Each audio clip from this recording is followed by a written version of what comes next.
Hello dear student, कैसे आप लोग। मैं एनके आर्या एक बार फिर आपके साथ नई वीडियो के साथ जो आपकी मैट्रिक सिस्टम के सेकंड पार्ट को आज हम रीड करेंगे। तो यहाँ पर क्या मिलेगा आपको, यहाँ पर मिलेगा इस एक्सरसाइज के अंदर ऑपरेशन ऑन मैट्रिक्स कि कितने प्रकार के ऑपरेशन किसी मैट्रिक्स के अंदर किए जा सकते हैं। जैसा कि आपको बार बार बताया गया है कि किसी भी टॉपिक के अंदर मैथमेटिक्स के अंदर 4 ही ऑपरेशन लगते हैं। कितने ऑपरेशन लगते हैं? 4, जिसमें से फर्स्ट कौन सा होता है? एडिशन का, और सेकंड कौन सा होता है? सब्ट्रैक्शन, थर्ड कौन सा होता है? मल्टीप्लाई, और फोर्थ कौन सा होता है? डिवीज़न का। लेकिन आपको इस एक्सरसाइज के अंदर सिर्फ 3 ऑपरेशन ही देखने को मिलेंगे, प्लस, माइनस और मल्टीप्लाई। तीनों ही इम्पोर्टेंट है। अगर हम बात करें एनसीईआरटी मैथ की तो इसमें क्या मिलेंगे आपको? तीनों मिलेंगे, प्लस, माइनस और मल्टीप्लाई। लेकिन अगर आप अदर मैथमेटिक्स की बात करोगे तो अदर मैथमेटिक्स के अंदर आपको यही एक्सरसाइज 2 पार्ट में मिलेंगी। यानी कि एक पार्ट में आपको एक्सरसाइज मिलेगी सिर्फ और सिर्फ किसकी? एडिशन और सब्ट्रैक्शन की, प्लस और माइनस की। एक पूरी की पूरी एक्सरसाइज आपको मिलेगी किसकी? मल्टीप्लाई की। तो यहाँ हम दोनों चीज़ एक ही एक्सरसाइज के अंदर एक ही पार्ट में समझने का प्रयास करेंगे। ठीक है जी। तो एक बार देखते हैं कि मैट्रिक्स के अंदर कौन कौन से ऑपरेशन अलाउड है और कौन से अलाउड नहीं है। वो कौन कौन सी प्रॉपर्टीज़ हैं जिनको मैट्रिक्स सिस्टम एप्लीकेबल मानता है, यानी कि जिनको अलाउड करता है, जिनको परमिशन देता है कि ये वाला सिस्टम आप अप्लाई कर सकते हैं। तो मैट्रिक्स के अंदर आज के हमारे टॉपिक रहेंगे 3 टॉपिक रहेंगे आपके। एक टॉपिक कौन सा होगा? Addition of matrices, addition of matrices. दूसरा क्या रहेगा आपका? Subtraction of matrices. और थर्ड क्या रहेगा? Multiplication of matrices. तो हम 3 चीज़ें करेंगे। स्टेप नंबर एडिशन का मतलब होता है हम a प्लस बी मैट्रिक्स जोड़ेंगे, यहाँ माइनस करेंगे और यहाँ क्या करेंगे? मल्टीप्लाई। तो तीनों के क्या वो प्रोसेस है, क्या वो वर्किंग रूल है, उसको सीखने का प्रयास करेंगे। तो एडिशन और सब्ट्रैक्शन बहुत इजी है, इसीलिए इसको फास्टली एक ही बार में कंप्लीट करने की कोशिश करेंगे। ठीक है जी। आज आपको लगभग 15 से 16 क्वेश्चन करवाए जाएंगे जिसमें आपकी अच्छी प्रैक्टिस होगी। बाकी के बचे हुए क्वेश्चन आपको खुद प्रैक्टिस करनी है। और आपको अगर किसी टॉपिक के अंदर दिक्कत आती है तो आप उस टॉपिक के बारे में कमेंट बॉक्स में लिखोगे, सर इस टॉपिक को दोबारा से एक बार रिपीट करवा दीजिए, या जहाँ पर भी आपको समझने में समस्या है वो आप ले सकते हैं। आपको अदर डिफरेंट मैथमेटिक्स के अंदर क्या मिलेंगे? क्वेश्चंस की वैल्यू चेंज कर देगा, मेन पोर्शन वही रहेगा, मेन सिस्टम वही रहेगा, मेन पैटर्न वही रहेगा। तो एक बार बात करते हैं कि किस प्रकार से अगर आपको एक मैट्रिक्स गिवन है, ठीक है जी, तो एडिशन और सब्ट्रैक्शन के लिए सबसे पहले बात करते हैं कि वो कौन सी कंडीशन है जो ज़रूरी है। तो अगर हम बात करें एडिशन और सब्ट्रैक्शन के लिए, इन दोनों के लिए किसकी बात करते हैं हम? एडिशन और सब्ट्रैक्शन की जो मेन कंडीशन है वो कंडीशन है ऑर्डर मस्ट बी सेम। दोनों मैट्रिक्स का ऑर्डर क्या होना चाहिए आपका? सेम। अगर दोनों मैट्रिक्स का ऑर्डर सेम है, 2, 3, 4, 5 जितनी भी आपकी मैट्रिक्स है, अगर उनका ऑर्डर सेम है तभी आप 2 मैट्रिक्स का एडिशन या सब्ट्रैक्शन कर सकते हो। मल्टीप्लिकेशन के लिए एक अलग मेथड यूज़ होता है। पहले एक बार एडिशन सब्ट्रैक्शन के क्वेश्चन करेंगे, उसके बाद किसके क्वेश्चन करेंगे? मल्टीप्लिकेशन के।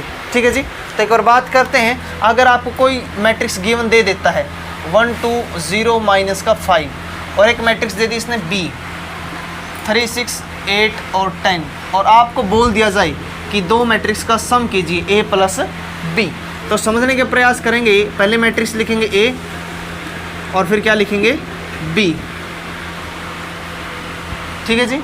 तो इनका आंसर क्या रहेगा आपका? इनका आंसर रहेगा जो एलिमेंट जिस पोजीशन के ऊपर है उस एलिमेंट्स की उसी पोजीशन वाले एलिमेंट्स के साथ आप ऑपरेशन लगाओगे, चाहे वो प्लस का केस हो, चाहे माइनस का, चाहे मल्टीप्लाई का। समझ गए जी। तो उसी हिसाब से हम इसको सोल्व करेंगे। तो कैसे सोल्व करोगे? 1 + 3 कितना होगा? 4, 2 और 6 कितना होगा? 8, तो 0 और प्लस 8 करोगे तो 8, माइनस का 5 और प्लस का 10, तो क्या बचेंगे? प्लस के 5। समझ गए जी। अगर यही क्वेश्चन होता a माइनस b का तो क्या लिखते? 1, 2, 0, -5, और माइनस में करते 3, 6, 8 और 10। तो इसका आंसर क्या आएगा? इसको माइनस करोगे तो माइनस का 2। Very good. ये क्या बचेगा? माइनस के 4 बचेंगे, माइनस का 8, और इसको माइनस करोगे तो माइनस के 15। समझ गए जी। तो एक बार बात करते हैं हम सिर्फ प्लस और माइनस की। तो जितने भी प्लस और माइनस के क्वेश्चन है उनको सिंपली ऐसे सोल्व करना है, तो इसके ऊपर ज़्यादा टाइम वेस्ट नहीं करेंगे, हम वही टाइम लगाएंगे जो क्वेश्चन डिटेल में समझने के लायक है। ठीक है जी। तो क्वेश्चन नंबर 1 से लेकर क्वेश्चन नंबर 12 तक जो अगर आप एनसीईआरटी बुक उठाते हो, लेकिन अगर आप एलिमेंट्स या अदर मैथमेटिक्स करते हो उसमें तो एक पूरी आपको एक्सरसाइज मिलेगी, लेकिन इसके साथ कुछ छोटे छोटे सिस्टम भी मिलेंगे। तो इसी क्वेश्चन के अंदर ये समझने की कोशिश करते हैं किस प्रकार से आपको क्वेश्चन मिल सकता है।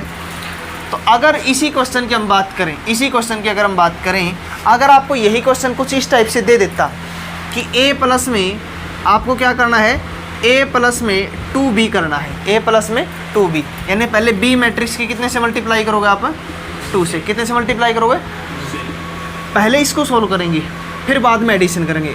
1 2 0 -5, इस 2 को अंदर लेके जाओगे तो 6 12 16 और 20, उसके बाद ऐसे ही ऐड करोगे जैसे आपको स्टार्टिंग में बताया गया था। इसी क्वेश्चन में अगर माइनस दिया है तो इसी पोर्शन से माइनस करेंगे। अगर इसकी बोल देता 3 से मल्टीप्लाई करो तो पहले इसकी भी किससे करते, 3 को अंदर लेके जाते, फिर इसको हम ऐसे सोल्व करते। समझ में आ गई बात है, कोई दिक्कत वाली बात नहीं है। ठीक है जी। एडिशन और सब्ट्रैक्शन इसी टाइप से करेंगे। फिर भी कुछ क्वेश्चन करते हैं जो आपको एग्जाम में किस टाइप के क्वेश्चन आ सकते हैं। तो इसका क्वेश्चन नंबर 1 अगर हम बात करें, क्वेश्चन नंबर 1 में सिंपली क्या है, प्लस माइनस करना है। सेकंड में भी क्या है, प्लस माइनस। थर्ड क्वेश्चन के भी इसने 6 पार्ट दे दी, उसमें मल्टीप्लाई है। तो पहले एक बार एडिशन सब्ट्रैक्शन के क्वेश्चन करते हैं, उसके बाद मल्टीप्लाई करेंगे। ठीक है जी। फोर्थ क्वेश्चन में क्या दे दिया इसने, 3 क्रॉस 3 की 3 matrix they the, a plus b plus c, तीनों को सम करना है। इसी प्रकार से 5th क्वेश्चन है। 6th क्वेश्चन की बात करते हैं हम। ठीक है जी। जो डिफ़िकल्ट क्वेश्चन है जिनको सोल्व करने में थोड़ी सी समस्या हो सकती है, पहले उन क्वेश्चंस को करते हैं, और जो सिंपल क्वेश्चन है वो आप लोग खुद ट्राई कर सकते हैं। ठीक है जी। तो 6 क्वेश्चन के 2 पार्ट हैं, एक ही पार्ट है। ठीक है। तो 6 क्वेश्चन सोल्व करेंगे। इसकी स्टेटमेंट है कोस थीटा, क्या दे दिया ये, cos theta sine theta, minus का साइन और प्लस का क्या है, कोस, और प्लस में दे दिया जी इसने साइन थीटा, इनटू में क्या है, साइन माइनस कोस और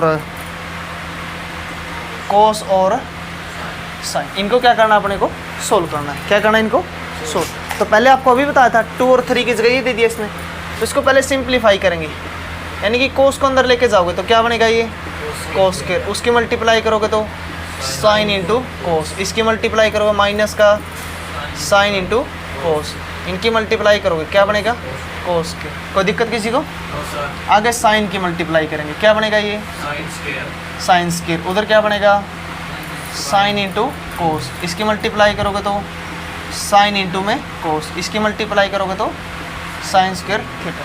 ठीक है जी। अगर हम इनको ऐड करते हैं, cos square plus sine square करोगे कितना बनेगा 1, ये प्लस का साइन कोस और ये माइनस का साइन कोस है, कितना आंसर आएगा, ये माइनस का और ये प्लस है, क्या रहेगा, cos square plus sine square करोगे तो कितना आएगा 1। समझ गए जी, हो जाएगा, कोई दिक्कत वाली बात नहीं है। नेक्स्ट क्वेश्चन देखोगे, क्वेश्चन नंबर 7। तो किस प्रकार से क्वेश्चन आपको गिवन हो सकते हैं। 7th क्वेश्चन के 2 पार्ट्स हैं।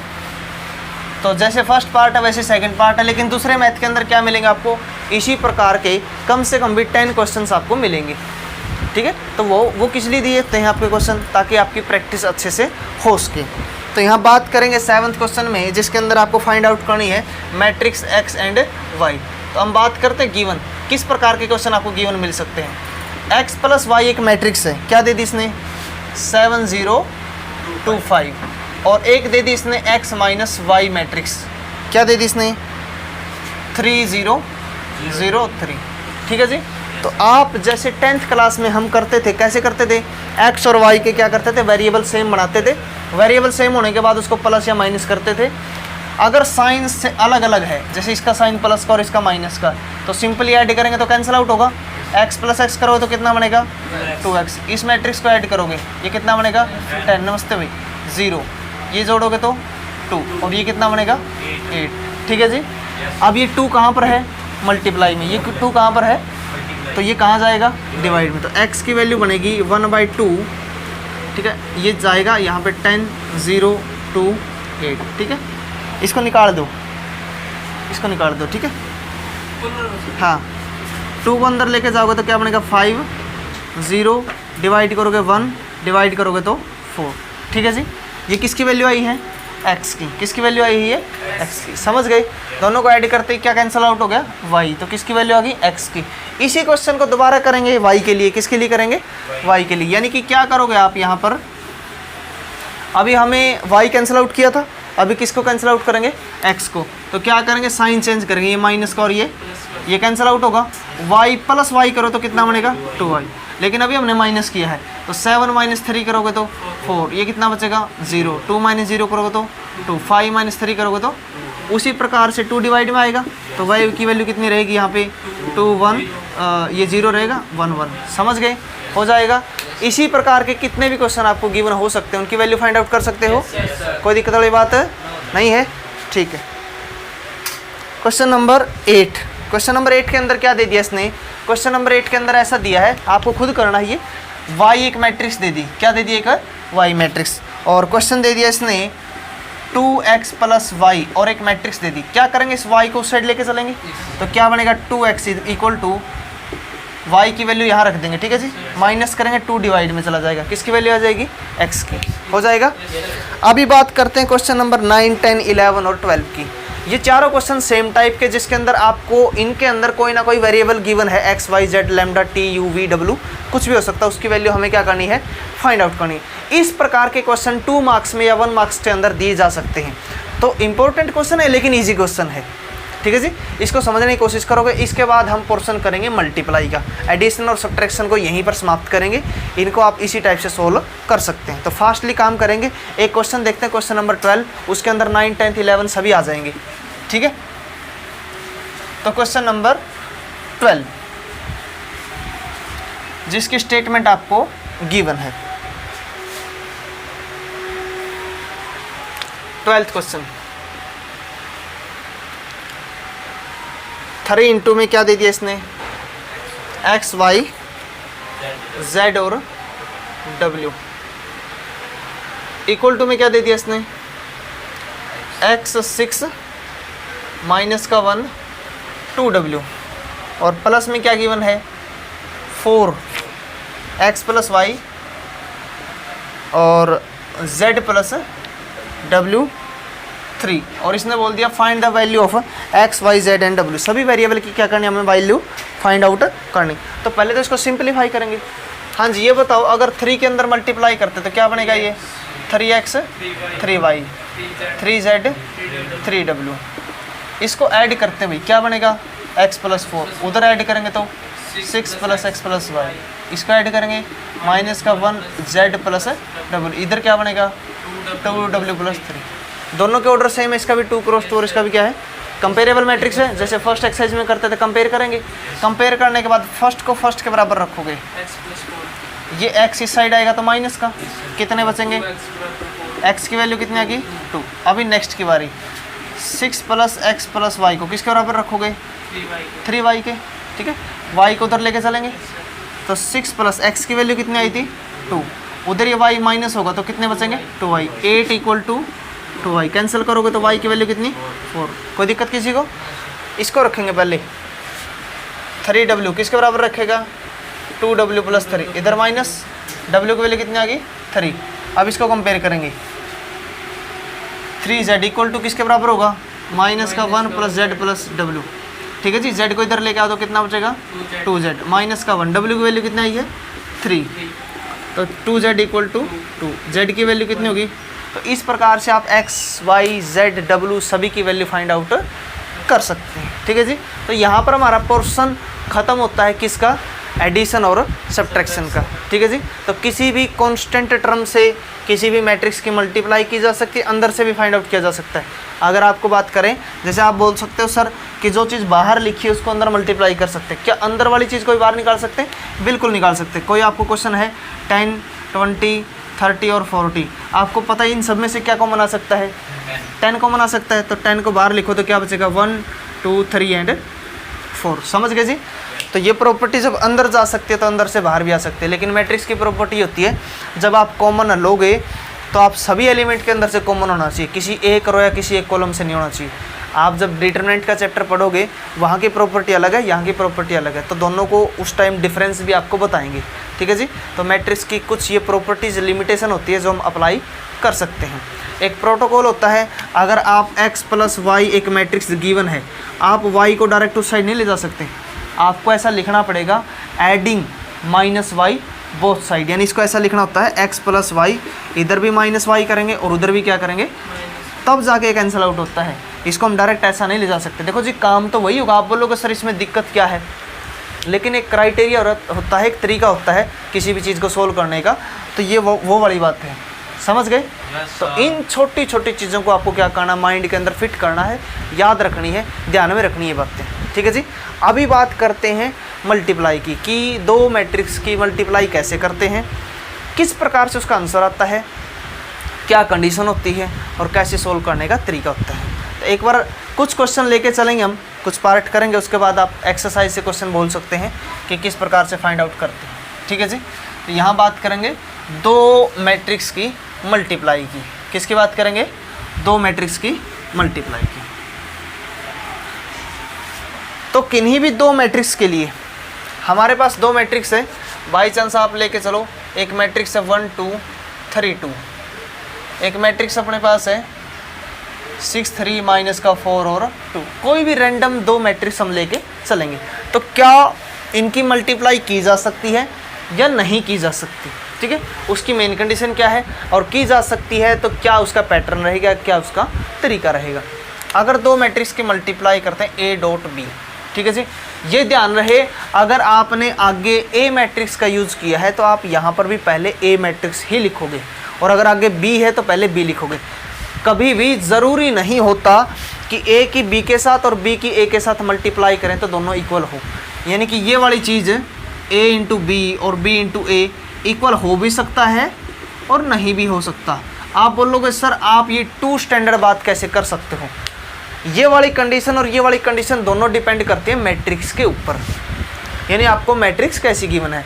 हो सकता है ऐसी मैट्रिक्स दे दे कि A की चाहे B के साथ गुणा करो या B की A के साथ मल्टीप्लाई करो, सेम आ सकती है, और ज़्यादातर केस में क्या होता है कि ज़रूरी नहीं होता कि A की B के साथ और B की A के साथ मल्टीप्लाई करे तो वो सेम आई, ठीक है जी, सेम आ भी सकती है और सेम नहीं भी आ सकती, समझ गए।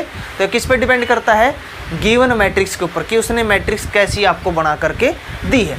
लेकिन मल्टीप्लाई करने का मेथड क्या होता है, मल्टीप्लाई करने का मेथड ये है, अगर हम A की बात करें 1 2 3 2, अगर आपको ऐसे मैट्रिक्स A है और ये कौन से वाली है, B मैट्रिक्स है, किन्हीं भी दो मैट्रिक्स या दो से ज़्यादा, आप बोलोगे सर क्या 3 4 5 मैट्रिक्स की मल्टीप्लाई की जा सकती है, बिल्कुल की जा सकती है, लेकिन शुरुआत तो करेंगे जी फर्स्ट लेवल से, यानी कि पहले 2 की मल्टीप्लाई करेंगे, फिर 3 की सीखेंगे, फिर 4 की सीखेंगे, फिर 5 की सीखेंगे, कहीं तक भी आप मल्टीप्लाई कर सकते हो। तो क्या वो मेथड है, क्या वो तरीका।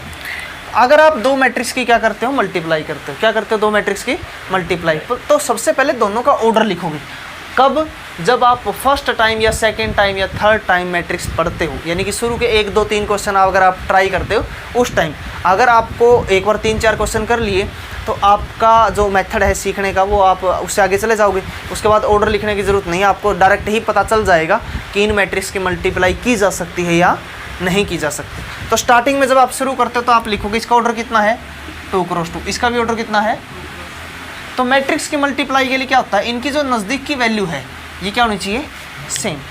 नज़दीक की वैल्यू का मतलब इसमें लास्ट का और उसमें पहले का। अगर मैं इसको लैंग्वेज में बात करूं तो जो आगे मैट्रिक्स है उसका तो कॉलम और बाद वाली की रो क्या होनी चाहिए, इक्वल, क्या होनी चाहिए, इक्वल होनी चाहिए, सेम होनी चाहिए। क्यों, क्योंकि इन्हीं की मल्टीप्लाई होती है। अगर ये भी 2 है और ये भी 2 है, ये भी 3 ये भी 3, तो 3 की मल्टीप्लाई 3 के साथ ही हो सकती है। 3 का मतलब इसमें कितने एलिमेंट मिलेंगे, इसमें कितने एलिमेंट मिलेंगे, ठीक है जी। तो इसकी मल्टीप्लाई किससे करनी है, कॉलम से करनी है। रो की मल्टीप्लाई किससे करनी है, तो इसके अंदर जितने एलिमेंट इसके अंदर भी उतने ही एलिमेंट होने चाहिए। अगर बाई चांस इसके अंदर फालतू एलिमेंट होते, इसके कॉलम ज़्यादा होते और इसकी रो कम होती, तो अगर बाई चांस इसके अंदर 3 एलिमेंट होते, इसके अंदर 2, तो पहले 2 की तो मल्टीप्लाई हो जाती, थर्ड बच जाता, यानी कि वो प्रैक्टिकली पॉसिबल नहीं होता। तो उसके लिए कंडीशन बनाई है कि जो आगे मैट्रिक्स है उसका कॉलम और पीछे वाले की क्या बराबर होनी चाहिए, रो। आप बोलोगे सर आपने इनका तो यूज़ बता दिया, जो बच गई वो क्या बच गई, ये जो बच गया वो आपका आंसर बच गया, यानी आपको आंसर मिलेगा अब जो बच गया 2 क्रॉस 2 मैट्रिक्स, वो आपको पहले से पता चल जाएगा। तो मेथड क्या रहेगा, एक क्वेश्चन नहीं, आपको बहुत सारे क्वेश्चन करवाए जाएंगे जिससे आप सीखोगे। तो हमें ऑर्डर क्या मिलेगा 2 क्रॉस 2। तो मल्टीप्लाई कैसे करते हैं, मल्टीप्लाई करते हैं रो की मल्टीप्लाई करते हैं कॉलम से। रो की मल्टीप्लाई किससे करते हैं, कब तक, जब तक कॉलम उपलब्ध है, जब तक कॉलम गिवन है। जैसे इस रो की मल्टीप्लाई करेंगे इस कॉलम से, तो अगर इसकी मल्टीप्लाई करनी इससे, तो 1 की मल्टीप्लाई किससे करोगे 6 से, कितना बनेगा 6। आप मिडिल में साइन किसका लोगे प्लस का, फिर 2 की मल्टीप्लाई किससे करी 4, तो कितना आंसर आ गया -8। ठीक है जी। अब आगे की बारी, इसकी मल्टीप्लाई करेंगे आगे, तो 1 की मल्टीप्लाई किससे करोगे 3 से, 2 की मल्टीप्लाई 2 से +4। अब कॉलम समाप्त, अगली रो की बारी। ठीक है जी, इसकी मल्टीप्लाई करेंगे इस कॉलम से, तो 3 की मल्टीप्लाई 6 से करोगे तो 18, इसकी मल्टीप्लाई करोगे तो प्लस में -8। ठीक है जी। आगे इसकी मल्टीप्लाई करेंगे इससे, 3 की 3 से करोगे तो 9 और 2 की 2 से करोगे तो 4। तो ये आपका आंसर आएगा -2 प्लस के 7 10 और 13, 2 क्रॉस 2 का। तो इस प्रकार से हम 2 मैट्रिक्स की मल्टीप्लाई कर सकते हैं। ठीक है जी। ये एक बार क्वेश्चन था सिंपल। कैसा क्वेश्चन था ये, सिंपल। अब आपको ऑर्डर चेंज करके देते हैं, अलग अलग ऑर्डर के काम करेंगे, क्वेश्चन करेंगे हम। ठीक है जी। तो किस प्रकार से आपको क्वेश्चन करने हैं वो आप देखोगे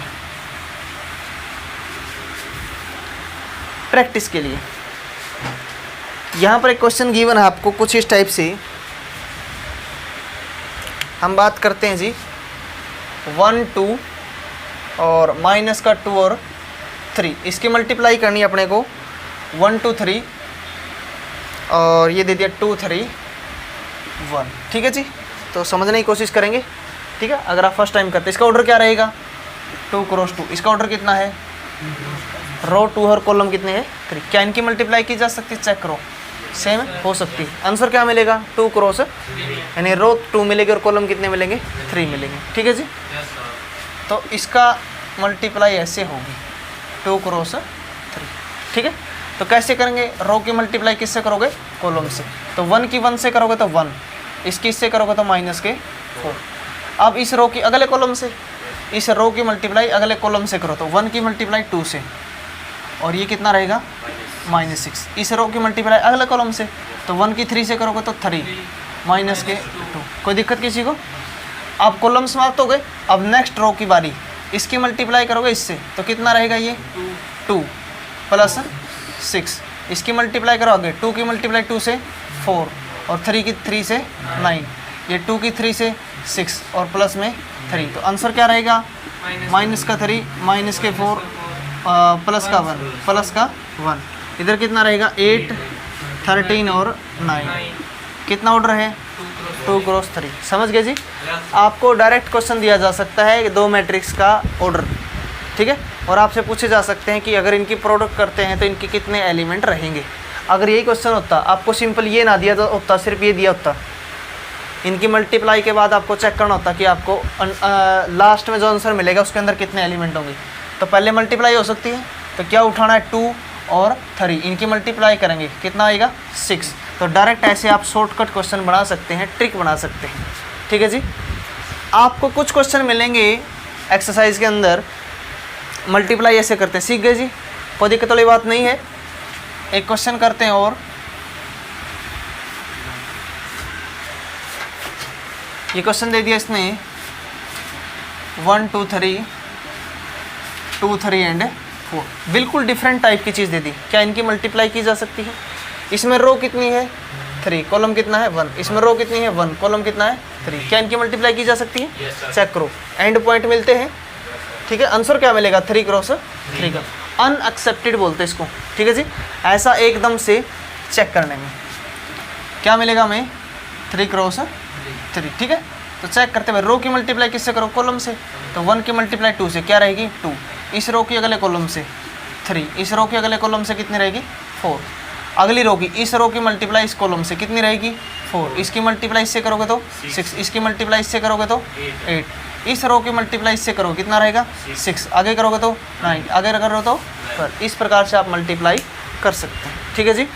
कुछ क्वेश्चन आपको मिलेंगे, ऐसे क्वेश्चन आपको कहाँ से मिले, क्वेश्चन नंबर 13 से लेके 17 तक आपको मिलेंगे एक्सरसाइज के अंदर, ठीक है, एनसीईआरटी के अंदर। और आपको अदर मैथमेटिक्स में क्या मिलेगा, पूरी की पूरी एक एक्सरसाइज मिलेगी। एनसीईआरटी के अलावा आप कोई भी मैथ पढ़ते हो उसके अंदर पूरी की पूरी आपको एक एक्सरसाइज मिलेगी जिसके अंदर आपको मल्टीप्लाई ही करनी है, सिंपल। तो आपको क्वेश्चन कैसे दिए जा सकते हैं, आपको एक क्वेश्चन मिल सकता है जिसके अंदर आपको एलिमेंट मिलेंगे 1 2 -3 और 4, कुछ इस टाइप के एलिमेंट आपको मिल सकते हैं। और आपको बोला जा सकता है टू फाइंड द वैल्यू, क्या बोल सकता है वो, टू फाइंड द वैल्यू, किसकी वैल्यू निकालनी है, a² - 5a प्लस में 6i, इसकी वैल्यू फाइंड आउट करनी है। या फिर आपको इस टाइप के क्वेश्चन मिलेंगे जिनको इक्वल टू 0 6 3 9 इस टाइप से आपको क्या करना है, प्रूफ करने हैं। तो इस वैल्यू के लिए आपको क्या चाहिए, आइडेंटिटी मैट्रिक्स आपको पता है, a आपके पास गिवन है, हमें शुरू में किसकी वैल्यू निकालनी है, a² के बजाय आपको a³ भी दिया जा सकता है। तो जिस प्रकार से हम a² निकालेंगे उसी प्रकार से क्या निकालेंगे, a³। तो कैसे निकालते a², a² का मीनिंग होता है a इंटू ए। जैसे हमने ए और बी मैट्रिक्स की मल्टीप्लाई की थी वैसे ए ही मैट्रिक्स की ए मैट्रिक्स के साथ यानी कि स्वयं के साथ ही क्या करनी है, मल्टीप्लाई करनी। ए मैट्रिक्स कितनी है, 1 2 -3 और 4, इसकी मल्टीप्लाई किससे करोगे, खुद से ही करोगे।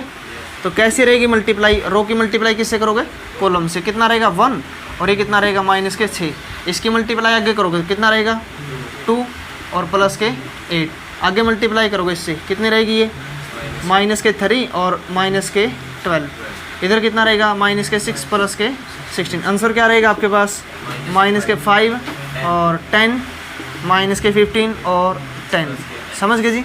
ये किसकी वैल्यू आ गई अपने पास, इसके। अब क्या फाइंड आउट करना था हमें वैल्यू चाहिए थी a² - 5a प्लस, तो इसकी वैल्यू हमने फाइंड आउट कर ली, क्या रही इसकी वैल्यू -5 10 10 और -15, ठीक है जी, कोई दिक्कत किसी को।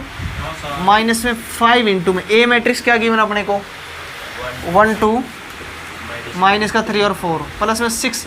आइडेंटिटी मैट्रिक्स को आपको बताया गया था, आप सिचुएशन के हिसाब से चूज करोगे। अगर क्वेश्चन 2 × 2 का तो 2 × 2 की उठाओगे और 3 × 3 का तो 3 × 3 की, तो क्या लिखोगे 1 0 0 1। आगे क्या करना अपने को, -5 10 -15 और 10, पहले इसकी मल्टीप्लाई करेंगे 5 10 -15 20, 6 को अंदर लेके जाओगे, ठीक है जी। जिनको प्लस करना प्लस करोगे, जिनको माइनस करना है, और लास्ट में आपके पास आंसर आ जाएगा, हो जाएगा। आपको बता दिया गया है अगर यहाँ पर साथ में क्या होता a³ तो क्या करते भाई, a² तो आ गया, a³ निकालने के लिए क्या करते, a की मल्टीप्लाई किससे करते, a² से, या फिर क्या करते a² की मल्टीप्लाई किससे करते, a से। वो आंसर में चेंज नहीं होगा, वो सेम रहेगा आपका, समझ गए जी।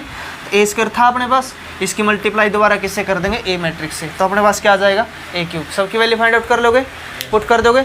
इस प्रकार से आपकी एनसीईआरटी से तो आपकी सेकंड एक्सरसाइज समाप्त होती है, लेकिन बाकी अदर मैथमेटिक्स से आपकी 2 एक्सरसाइज के पोर्शन समाप्त होते हैं। तो इस प्रकार से आप क्वेश्चन कर सकते हैं। इसी क्वेश्चन में कुछ ऐसा हो सकता है कि बीच में कोई वैल्यू दे दे, ए की वैल्यू दे दे और यहाँ क्या दे दे बी, और बोल दे कि इनकी वैल्यू फाइंड आउट करो, लेकिन साथ में इस रिजल्ट का कुछ ना कुछ आंसर मिलेगा, वो बोल देगा ये किसके बराबर है, 0 के बराबर। या इसका मतलब क्या है कि यहाँ पर कहीं ना कहीं a + b समथिंग इस टाइप की वैल्यू रहेगी और उधर क्या रहेगी 0, और 0 मैट्रिक्स को आपको पता है उसको भी ऑर्डर के हिसाब से लेके चलता है। अगर 2 × 2 की तो 2 × 2 की, ऐसे कंपेयर करने के बाद आपके पास वैल्यू किसकी आ सकती है, a b c लैम्डा, जो भी आपको p q म्यू, कोई भी वेरिएबल आपको गिवन हो सकता है, उस वेरिएबल की वैल्यू आप इस प्रकार से निकाल सकते हैं, ठीक है जी। तो इस प्रकार से आपका मैट्रिक्स का पोर्शन समाप्त होता है। इसके बाद हम करेंगे इसका नेक्स्ट पार्ट, तो उसके लिए नेक्स्ट पार्ट ज़रूर देखें जहाँ पर आपको ट्रांसपोज सिमेट्रिक, स्क्यू सिमेट्रिक, और आपको बताया गया था फर्स्ट एक्सरसाइज के अंदर कि क्या बताया था कि किसी भी मैट्रिक्स के ऑर्डर के अनुसार हम पहले रो लिखते हैं और बाद में क्या लिखते हैं, कॉलम। तो आपको बताया था कि आपको बताएंगे कि रो को पहले क्यों लिखते हैं, कॉलम को बाद में क्यों लिखते हैं। आपको कल कॉलम को पहले और रो को बाद में लिखना सिखाएंगे, लेकिन वो क्या कंडीशन रहेगी, क्या उसका मेथड है और क्यों ज़रूरी है ऐसा करना, ये आपको नेक्स्ट वीडियो में मिलते हैं और वहाँ पर आपको ये चीज़ें बताई जाएंगी।